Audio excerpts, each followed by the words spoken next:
मेरा नाम राजपाल है और मैं उड़ीसा का रहने वाला हूँ। अक्सर लोग आपकी ज़िंदगी में दोस्त बनकर आते हैं, लेकिन उनके मन में क्या छुपा होता है कोई नहीं जानता। और ऐसा ही एक इंसिडेंट हुआ था मेरे साथ, और जब भी मैं उस घटना के बारे में याद करता हूँ तो मेरा दिल बैठ जाता है। लेकिन आज मैं अपनी ये कहानी आपके साथ शेयर करना चाहता हूँ। दरअसल लगभग 8 साल पहले की बात है। 8 साल पहले मेरा एक हंसता खेलता परिवार था, जिसमें मेरी माँ, मेरी पत्नी और मेरे 2 बेटे थे। मेरा पूरा परिवार अच्छे से फल फूल रहा था। उस समय मेरी एक फैक्ट्री हुआ करती थी, जूते चप्पल बनाने की।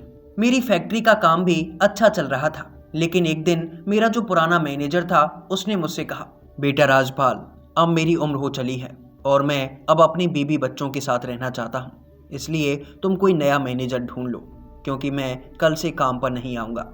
दरअसल उनका नाम मोहन लाल था और वो मेरे पिता के समय से ही हमारी उस फैक्ट्री में काम कर रहे थे।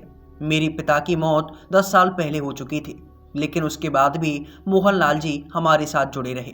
लेकिन अब उनकी भी उम्र हो चली थी और इसलिए वो चाहते थे कि वो अपना काम धाम छोड़कर अपनी बीवी बच्चों के साथ अपनी बची हुई जिंदगी बिताएं। मैंने भी उनको अलविदा कहा और मैंने अपनी फैक्ट्री को संभालने के लिए एक नया मैनेजर ढूंढ लिया। मैनेजर की उम्र यही कोई 25-26 साल के आसपास रही होगी। उसका नाम विजयकांत था। कुछ दिनों तक तो हमारी फैक्ट्री ठीक ठाक चलती रही, लेकिन 1-2 साल के बाद ही हमारी फैक्ट्री में गिरावट आना शुरू हो गया। हमारी फैक्ट्री का काम जैसे रुक सा गया था और हमारी फैक्ट्री एकदम से ठप पड़ने लगी थी। मैंने अपने मैनेजर से पूछा, विजयकांत, हमारी फैक्ट्री इतने घाटे में कैसे जा रही है? तब मेरा वो मैनेजर बोलता है, मैंने तुम्हारी कंपनी का ठेका लिया है क्या? रखना है तो रखो, नहीं तो बहुत सारी कंपनी है मेरे पास, जहाँ चाहूँ वहाँ पे काम मिल जाएगा। मेरे मैनेजर के इस बर्ताव को देखकर मुझसे रहा नहीं गया और मैंने तुरंत ही उसे अपनी कंपनी से बाहर निकाल दिया और मैंने दूसरे मैनेजर को अपनी कंपनी में रख लिया। और इसके बाद 1 से 2 महीने में ही हमारी कंपनी फिर से अपनी लाइन पर आ गई। जैसे वो पहले चला करती थी, अब भी बिल्कुल वैसे ही चल रही थी।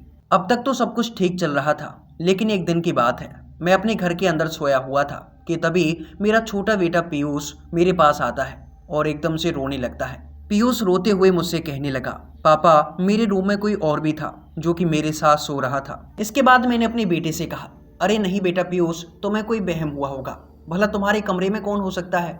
चलो पापा अभी देख कर आते हैं। इसके बाद मैं और मेरा बेटा उसके रूम के अंदर जाते हैं और जब मैंने वहाँ पर देखा तो वहाँ कोई नहीं था और मैंने अपने बेटे को वापस से उसके रूम में सुला दिया।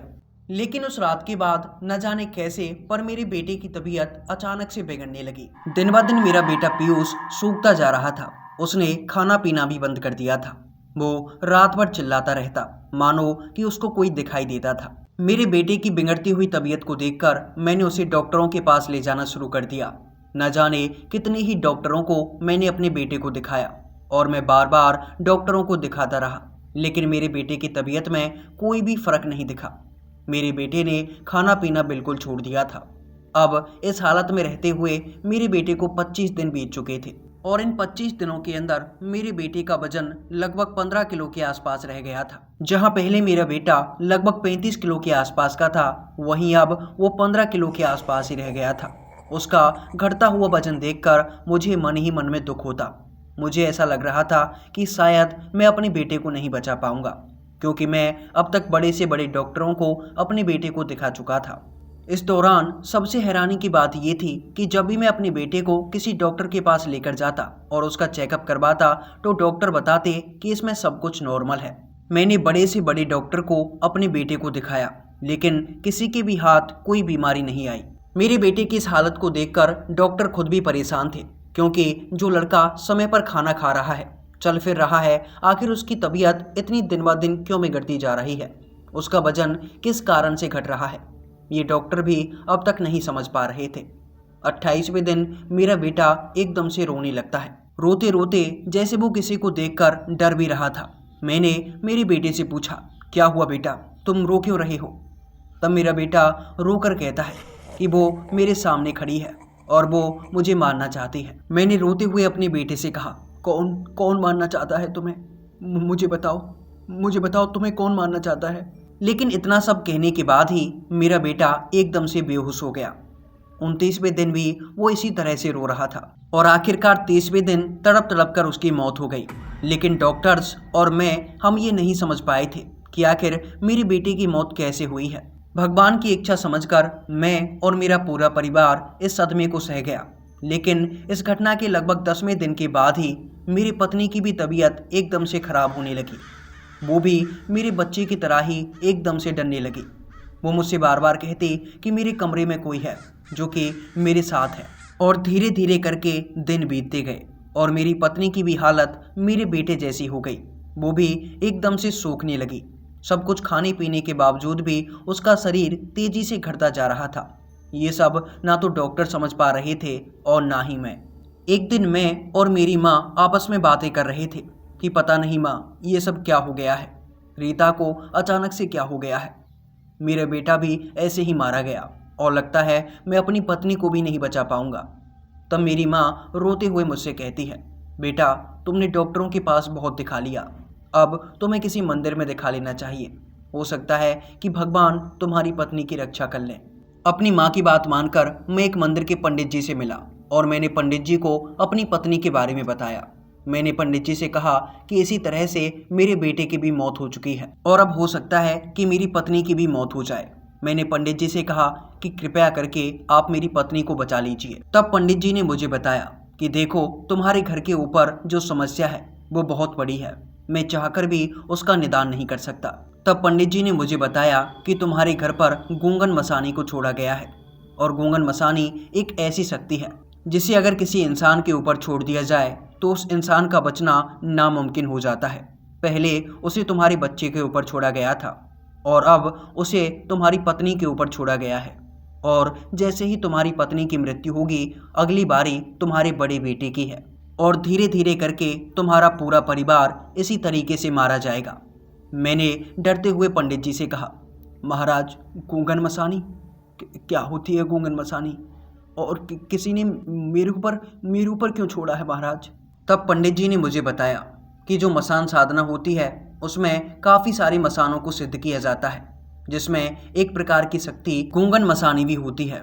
और गूंगन मसानी एक ऐसी शक्ति है जिसको अगर कोई सिद्ध करके किसी के ऊपर छोड़ दे तो फिर उसका बचना नामुमकिन हो जाता है, क्योंकि गूंगन मसानी 30 दिनों के भीतर अपने साधक के काम को पूर्ण कर देती है और जिस पर उसे छोड़ा गया है उसकी बड़ी दर्दनाक मौत होती है। गूंगन मसानी उसे तड़पा तड़पा कर मार डालती है। वो व्यक्ति धीरे धीरे करके सूखने लगता है, क्योंकि गूंगन मसानी धीरे धीरे करके उस व्यक्ति के शरीर को खाने लगती है और 30वें दिन उस व्यक्ति को मार डालती है और अपने साधक के पास वापस चली जाती है। इसके बाद मैंने उन पंडित जी से पूछा, तो महाराज इसका कोई उपाय तो होगा? इसके बाद पंडित जी बताते हैं कि तुम्हें किसी सिद्ध घाट के एक तांत्रिक से मिलना होगा, वो ही बता सकते हैं कि इस समस्या का क्या हल है। इसके बाद काफ़ी मेहनत मशक्कत करके मैंने एक तांत्रिक के बारे में पता कर लिया। मुझे पता चला कि एक काफ़ी सिद्ध तांत्रिक हैं जो कि पास ही के एक शमशान घाट में रहते हैं। मैं उन तांत्रिक के पास पहुंचा और जाते ही उनके पैरों में गिर गया। मैंने रोते हुए उन तांत्रिक बाबा से कहा, बाबा मेरी पत्नी और मेरा पूरा परिवार हम सब खतरे में हैं, आप ही हमें इस खतरे से बचा सकते हो। मुझे रोते हुए देख वो बाबा एकदम से खड़े हुए और मुझसे कहने लगे, जानता हूँ शमशान मसानी छोड़ी गई है ना तेरे ऊपर, वो एक एक करके तुम्हारे पूरे परिवार को ख़त्म कर देगी। तुम्हारे एक बच्चे को पहले ले जा भी चुकी है और अब तुम्हारी पत्नी की बारी है।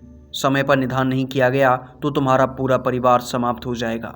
मैंने घबराते हुए बाबा से कहा, हाँ बाबा, शमशान मसानी छोड़ी गई है हमारे ऊपर। मेरा एक बच्चा पहले मर भी चुका है और अब मेरी पत्नी की बारी है। पंडित जी ने बताया था कि आप ही हमारी सहायता कर सकते हैं। तब वो बाबा मुझसे कहती हैं, केवल 13 दिन बचे हैं तुम्हारी पत्नी के पास और इसका निदान मैं जल्दी ही करूँगा। 3 दिन बाद अमावस्या की रात आने वाली है। तुम 7 प्रकार की मिठाइयाँ और एक चांदी की कटोरी लेकर अपनी पत्नी के साथ शमशान घाट आ जाना। अमावस्या के दिन मैं इसका निदान करूँगा। इसके बाद बाबा ने मुझे अपने घर भेज दिया। अमावस्या की रात में अभी 3 दिन बचे थे, लेकिन इन 3 दिनों में जो मैंने और मेरे परिवार ने देखा वो काफ़ी ज़्यादा डरावना था। दरअसल मेरी पत्नी की हालत काफ़ी ज़्यादा बिगड़ती जा रही थी। 3 दिनों के अंदर ही उसका पूरा शरीर सड़ने लगा था। मेरी पत्नी एक एक करके ऐसे सड़ रही थी कि मानो उसके शरीर में कोई कोड़ उभर आया हो। उसके शरीर से काफ़ी तेज बदबू आने लगी। 3 दिनों के भीतर ही जैसे उसकी मानसिक स्थिति काफ़ी कमज़ोर हो गई थी। वो पागलों जैसी हरकतें कर रही थी। जैसे तैसे करके अमावस्या की वो काली रात आई। मैं अपनी पत्नी को लेकर और 7 प्रकार की मिठाइयाँ लेकर उन बाबा के पास चला गया। मैंने 7 प्रकार की मिठाइयाँ और चांदी की कटोरी बाबा के हाथों में थमाते हुए कहा, बाबा अब आप ही बचाइए मेरी पत्नी को। इसके बाद उन तांत्रिक बाबा ने उस शमशान के अंदर आग जलाई, मानो वो हवन यज्ञ करने वाले थे। बाबा ने मुझे और मेरी पत्नी को अग्निकुंड के पास बिठा लिया और बाबा मुझसे कहने लगे, घूंघन मसानी काफ़ी खतरनाक होती है। ये अपने शिकार को ले जाए बिना कभी नहीं छोड़ती। अगर इसको कोई काम दिया जाए तो ये उसे पूरा करके ही वापस लौटती है। और अब इसके मालिक ने इसको काम दिया है तुम्हारी पत्नी को मारने का। 30 दिनों के भीतर ये मसानी शक्ति तुम्हारी पत्नी को मार देती और अब 30 दिनों में केवल 10 ही दिन बचे हैं। ये अच्छा हुआ कि तुम सही समय पर मेरे पास आ गए। दरअसल मसानी शक्ति या फिर मसान की जितनी भी शक्तियाँ होती हैं वो सभी माता काली की उपासक होती हैं और ये सभी शक्तियाँ माता काली का ही आदेश मानती हैं। अगर माता काली चाहें तभी हम इसको किसी से दूर कर सकती हैं। इसलिए अब हम माता काली की उपासना करने वाले हैं। इसके बाद उन बाबा ने एक के बाद एक मंत्र पढ़ना शुरू कर दिया और जो 7 प्रकार की मिठाइयाँ मैं लेकर आया था उनका भोग उस आग में देने लगे। इसके बाद ये साधना लगभग 2 से 2.5 घंटों तक चलती रही। इसके बाद बाबा मेरी पत्नी से कहने लगे, बेटा अब खड़े हो जाओ और पीछे मुड़कर बिल्कुल मत देखना। तुम्हारे पैरों के नीचे जो धूल है उसको उठाकर इस कागज़ में डाल दो और तुम्हें इस कागज़ को पास ही के कुएं में डाल कर आना है। लेकिन ये याद रखना कि जब तक तुम उस कागज़ को कुएं में नहीं डाल देती तब तक तुम्हें पीछे मुड़कर नहीं देखना है। मेरी पत्नी ने ऐसा ही किया। जैसे ही उसने कुएं में उस कागज़ को डाला तो मानो एकदम से उसके शरीर में कुछ अलग सा बदलाव आया। उसको अच्छा महसूस होने लगा। उसको लगने लगा कि जैसे अब वो होश में आई है। इसके बाद बाबा ने मुझे और मेरी पत्नी को पास बिठाकर कहा, बेटा ये जो गूंगन मसानी थी ये शक्ति तुम्हारे ऊपर किसी विजयकांत नाम के व्यक्ति ने छोड़ी है। मैंने बाबा से कहा, बाबा विजयकांत मेरा मैनेजर था जिसको मैंने कंपनी से बाहर निकाल दिया था। इसके बाद वो बाबा कहने लगे, अब डरने की कोई बात नहीं है क्योंकि अब वो चाहे जितनी भी शक्तियाँ तुम्हारे ऊपर छोड़ ले लेकिन तुम्हारा कुछ नहीं बिगाड़ सकता। बस तुम माता काली की पूजा करते रहना क्योंकि ये जो शक्तियाँ होती हैं ये सभी माता काली की दास होती हैं और माता काली की इच्छा के अनुसार ये कुछ भी नहीं कर सकती। अगर तुम्हारे ऊपर माता काली का हाथ रहेगा तो तुम्हारा कोई कुछ नहीं बिगाड़ पाएगा। तो दोस्तों ये थी आज की कहानी। ये कहानी आपको कैसी लगी नीचे कमेंट सेक्शन में ज़रूर बताना। अगर आपको कहानी पसंद आई हो तो वीडियो को एक लाइक और चैनल को भी सब्सक्राइब कर लेना ताकि आप ऐसे ही भूतिया और डरावनी कहानी हमारे इस चैनल पर देख सकें। अगर आपके पास भी कोई कहानी है जो कि आप हमारे साथ शेयर करना चाहते हैं तो वीडियो की डिस्क्रिप्शन में आपको हमारी इंस्टा आईडी, हमारी जीमेल आईडी और मेरा व्हाट्सएप नंबर मिल जाएगा। आप इनमें से किसी पर भी अपनी कहानी मेरे साथ शेयर कर सकते हैं। तो आज के लिए बस इतना ही। कल रात 8 बजे फिर से विजिट करना हमारे यूट्यूब चैनल पर क्योंकि हर रात 8 बजे एक कहानी आपका इंतज़ार करेगी।